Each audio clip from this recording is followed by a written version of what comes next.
He was hired to hunt her people, but she saved his life instead. They found him half dead on the edge of the desert, a man the sun had almost claimed. His horse was gone, his rifle empty, and the name carved into his saddle said Elias Crow, a name whispered in every saloon, from Texas to New Mexico. He was the one you sent when you wanted someone gone. But that morning, as blood ran down his side and the sand swallowed his tracks, a woman knelt beside him. A woman whose people he'd been paid to hunt. And for reasons even she couldn't explain, she pressed water to his lips instead of leaving him to die. Elias Crow had never believed in mercy. He'd seen too much death to think kindness still walked this land. Yet here it was, wrapped in the eyes of a woman who should have cursed his name. By the time he opened his eyes again, the sun was gone, and so was his bounty. The storm had taken his trail, the gold would never be paid, and in its place stood a quiet figure by the fire, the one who'd chosen to save him. He didn't yet know her name, only that she was his enemy, and his only reason he was still breathing. The desert woke angry that dawn. Wind tore at the canvas roof, and the fire burned low, whispering through the cold. Elias tried to move, but pain flashed through his ribs like a knife. His shirt was gone, bandages wrapped tight and stained dark. Someone had cleaned the wound, sewn the gash with a careful hand. He turned his head. She sat near the fire, hair dark as wet soil, the smoke curling around her face. She didn't speak, didn't even look at him, just crushed herbs in a small bowl and mixed them with water. He cleared his throat, voice raw. "Why'd you save me?" No answer, only the wind and the rattle of her bracelets. He tried again, louder this time. "You know what I am?" She finally looked up, eyes calm but burning. "I know," she said. "That's why I should have left you." Her words hit harder than the bullet had. He remembered the village he rode past last month, the ashes, the tracks, the orders he'd followed without question. Now he was lying in the tent of someone who might have lost everything because of men like him. Elias sank back, breathing slow. The world outside was red with sand and guilt. He could still walk out, finish his job, and claim the bounty. But when she handed him a small cup of bitter medicine, her fingers brushed his, and for the first time in years, he felt the weight of what he'd become. That night, as the wind screamed across the plains, he whispered to himself, "She should have let me die." Elias woke to the sound of rain. It was the first rain he'd heard in months, tapping soft against the hide walls of her tent. He turned his head and found her kneeling near the doorway, watching the storm as if it carried messages only she could read. He tried to sit up.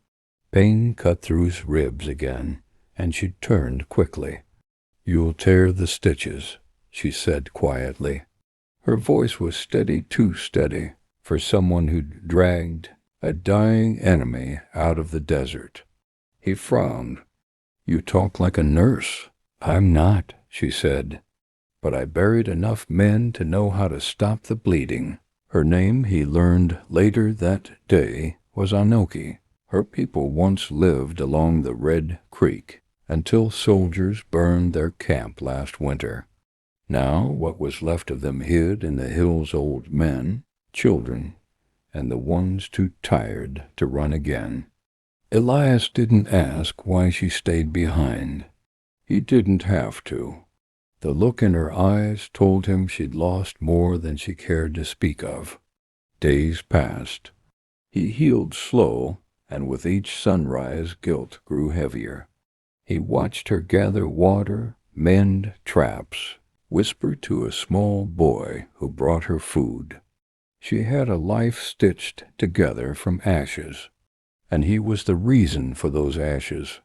One evening, as the sun bled across the canyon, he said softly, "You knew what I was when you found me. Why help me?" Anoki didn't look up from the fire. "Because," she said, "if I let you die, I'd be no better than the men who took everything from me." The words silenced him. He wanted to believe she was wrong, that mercy didn't make her different, but deep down he knew she was right. When she left the tent that night, Elias stared into the flames until they blurred. He told himself he'd ride away come morning, but something about her voice, her calm defiance, held him there, like a noose he didn't want to escape. And out in the dark she watched the glow of his fire from a distance, whispering to herself, "Sometimes mercy is the cruelest thing we give." By the seventh sunrise, Elias could stand again. The pain in his ribs had dulled to a dull ache, but the guilt inside him hadn't. He tested his balance outside the tent, watching the desert stretch endless and gold beneath the morning sun. Anoki was there, kneeling by the stream, washing herbs in silence. For a moment he just watched her, the way her hands moved, steady and sure, the way the light caught in her hair. He'd spent his whole life chasing shadows and silver. Now, for the first time, he wanted something that couldn't be bought. She looked up. "You shouldn't be walking yet. I've been worse," he said, forcing a grin. "Besides, I can't lie around while you do all the work." Her eyes softened, just a little. "Then you can fetch water. The creek's down that way." She pointed with a quiet smile, and for the first time since he was a boy, Elias felt something he hadn't in years, peace. But peace never lasts long in the West. That afternoon, the boy who brought food came running into camp. "Riders," he gasped. "3 of them. Army men." Anoki's face went pale. Elias's heart dropped. He knew why they were here. "They're looking for a bounty hunter named Crow," the boy said. "They say he went missing after tracking a native camp." Elias turned away, jaw tight. "If they find me here, they'll burn this place down to find you." Anoki's voice was calm, but cold. "Then you must leave before they come." He looked at her, really looked, and saw the fear she tried to hide. "I can't," he said. "If they find your people, they'll kill them all. You saved my life. I owe you that much." She shook her head. "You owe me nothing." But her eyes told a different story. That night, as he packed his gear in silence, she stood at the edge of the firelight. "If you stay," she said softly, "they'll hang you beside us." Elias met her gaze. "Maybe that's where I belong." The wind howled through the canyon, scattering ashes into the dark. And for the first time since he'd drawn a gun, Elias Crow didn't know which side he was on. The next 2 days passed in uneasy silence. The riders didn't come. Not yet. But their tracks were out there, prints in the dust that never seemed to fade. Elias spent the mornings helping with the traps, the afternoons tending the horses, and the nights staring into the fire beside Anoki. They didn't speak much at first. There were too many ghosts between them. But one evening, as the sky burned red over the canyon, she broke the silence. "You said you were a bounty rider. Why?" He shrugged. "It's what I was good at. No one is born good at killing," she said softly. He looked at her, unsure if it was accusation or pity. "Maybe not," he said. "But I was born into a world that paid well for it." She studied him quietly, her eyes searching for something in his face. Do you ever think of them?" She asked. "Who? Who?" "The ones you hunted." Elias took a long breath. Every night the fire cracked. For a while neither spoke. Then she said, "My father used to say the land remembers everything. Every life taken, every promise broken. The wind carries it." Elias stared into the flames. "Then I reckon the wind hates me." Her voice softened. "No, the land only hates those who never change." He looked at her then, really looked. The scars on her wrist, the strength in her eyes. And for the first time he saw not an enemy, but a mirror. That night the rain came again. They sat close beneath the canvas roof, the storm whispering around them. She handed him a piece of bread, and their fingers brushed. It was nothing, a second's touch, but it stopped his breath cold. Anoki looked down quickly, cheeks warm with firelight. Elias turned away, heart thundering against his ribs. Neither spoke again, but both knew something had changed.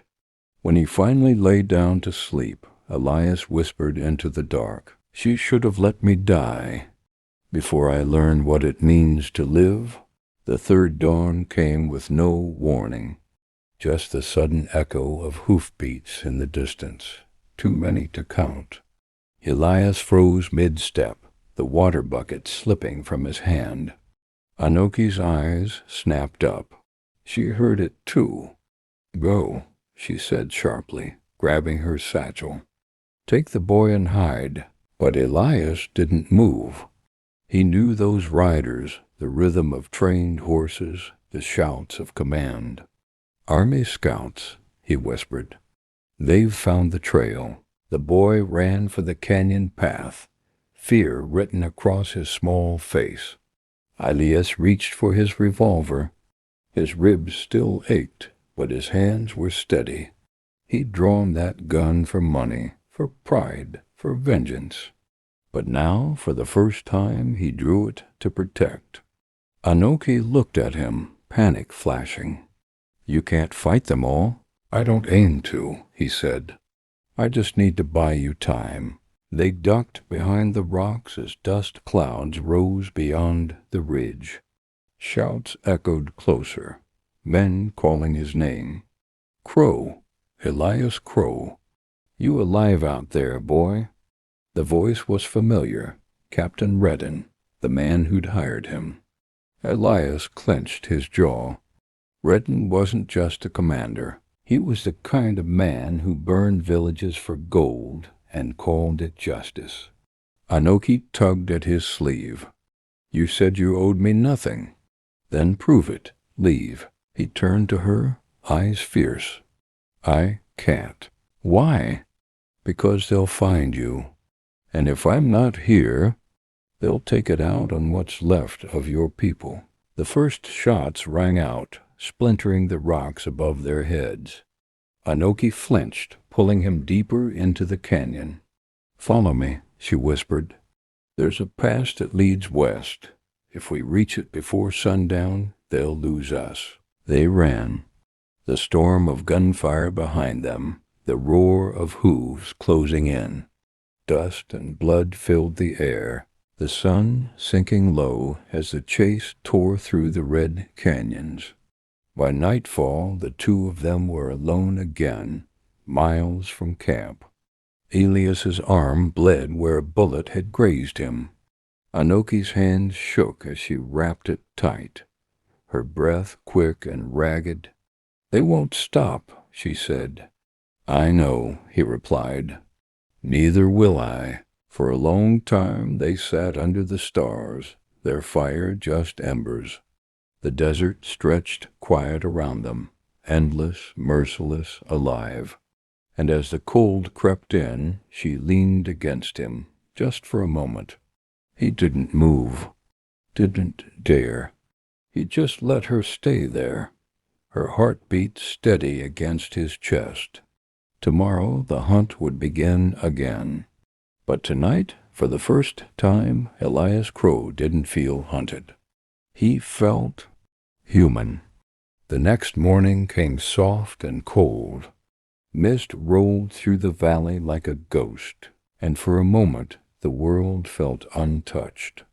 Elias and Anoki rode in silence, their borrowed horse picking a slow path along the ridge. The land opened before them, rivers like silver threads, the far mountains still wearing snow. "Where does this trail lead?" Elias asked quietly. "West," Anoki said, "to the borderlands. Beyond that, no soldiers, no law. And your people?" She looked away. "Scattered, hiding. Some will never stop running." He watched her face, strong but tired, carved by things no one her age should have seen. "You could start again," he said. "Find peace somewhere else." She smiled faintly. "Peace is just another word for forgetting. And I don't want to forget." They stopped by a stream at midday. Anoki knelt to fill a canteen, the sunlight catching in her eyes. Elias crouched beside her, hands trembling just slightly, not from pain, but from the weight of everything unspoken between them. He said, "If I make it out of this, I'll never take another bounty." She glanced up, surprised. "And what will you do instead?" "Don't know," he said. "Maybe. Learn how to live without running from ghosts." The silence that followed wasn't heavy. It was full of what might have been had the world been kinder. Then Anoki said softly, "You don't owe me your soul, Elias." He shook his head. "You already have it." She froze, breath catching. He didn't mean to say it, but once the words were loose, there was no taking them back. The sound of the river filled the space between them. Anoki reached out, her fingers brushing his cheek, then falling away.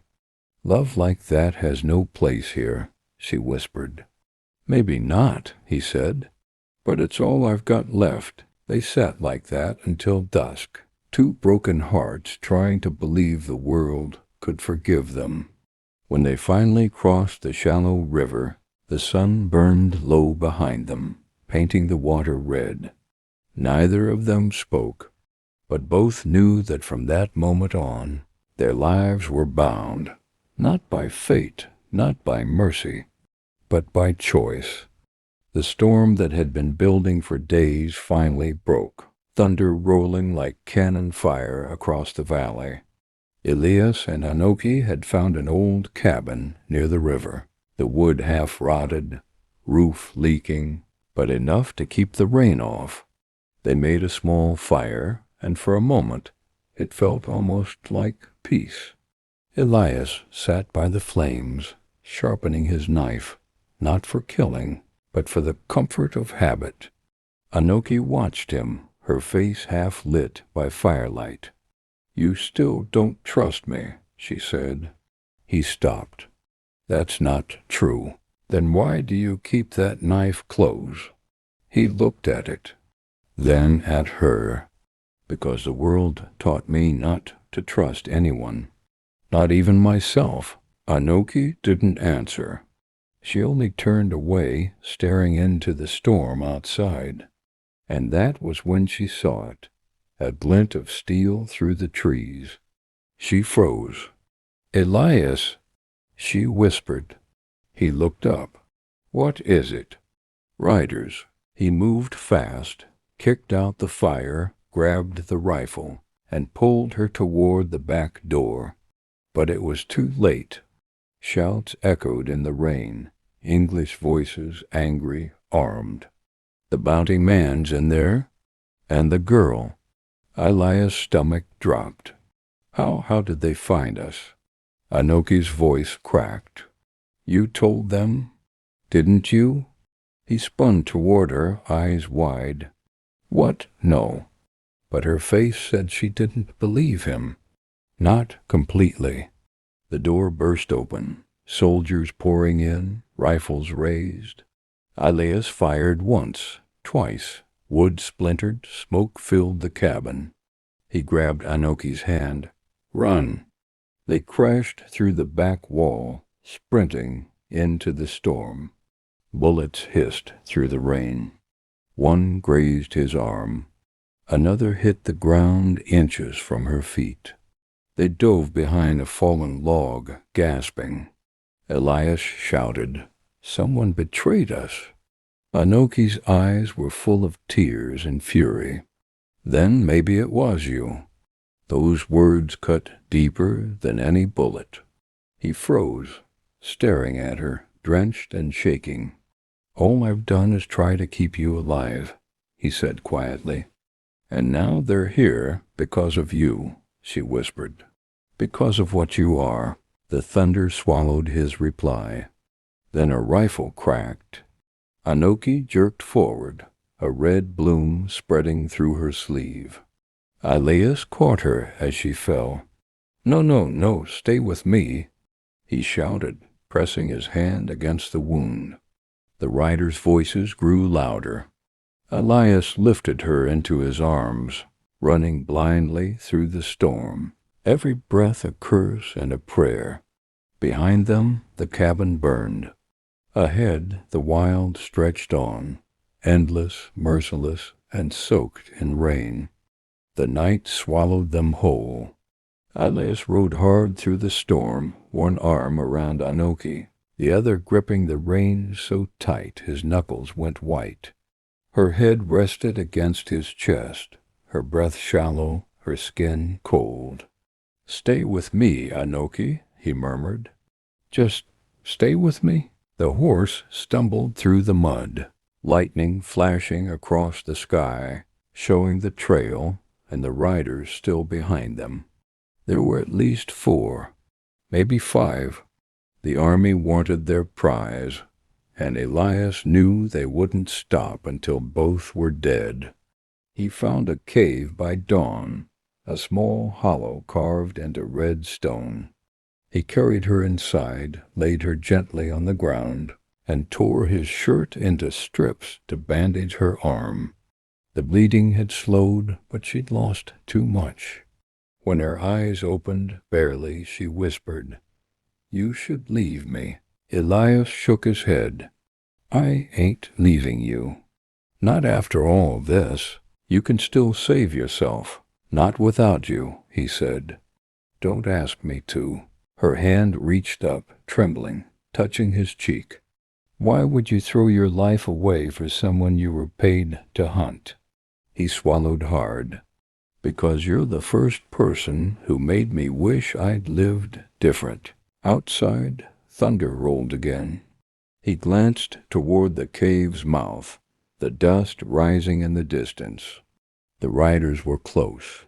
He turned back to her. "When they get here, I'll lead them off. You'll have time to reach the mountains." Her eyes widened. "No, Elias, you'll die. Then I'll die knowing I finally did one thing right." She grabbed his hand, weak but fierce. "You already did. The day you didn't pull the trigger." He stared at her, the weight of every choice pressing down. Then he leaned forward, kissed her forehead, and whispered, "You saved me once. Let me return the favor." Before she could speak, he was gone, out into the storm, rifle slung across his back, heart steady as stone. The riders were waiting at the ridge. Elias spurred his horse toward them, shouting like a madman, drawing their fire.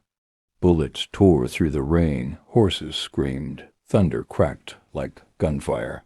He didn't run to survive. He rode to buy her time. When the smoke cleared, Elias stood alone at the edge of the ravine, bleeding, his gun empty. He looked back once toward the cave, toward the woman who'd changed everything, and smiled. Then he whispered, "Run, Anoki. Lie free." The final shot rang out, echoing across the canyon. The storm swallowed the sound. The storm passed by morning. The world lay still, broken branches, mud, and silence. Anoki woke to the cold light of dawn, her arm heavy with pain, and her heart even heavier.